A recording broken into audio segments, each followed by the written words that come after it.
message aux jeunes allergiques, c'est qu'on peut vivre très simplement et très facilement avec ses allergies. Le premier, c'est de faire en sorte de ne pas être en contact avec ce pourquoi on est allergique. Un enfant qui est bien préparé deviendra un adolescent allergique, a priori sans problème dans sa vie de tous les jours.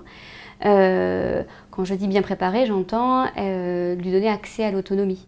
L'autre chose, c'est de ne pas hésiter à consulter un allergologue quand on a des symptômes qui pourraient faire penser à une allergie.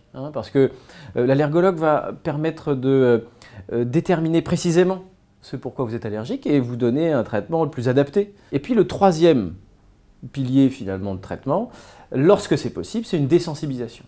Il y a certaines allergies qui sont accessibles à une désensibilisation, c'est-à-dire enlever l'allergie. On remarque souvent qu'ils arrivent, pour certains, à faire de quelque chose qui pourrait être a priori une gêne, voire un handicap, ils arrivent à en faire quelque chose de porteur.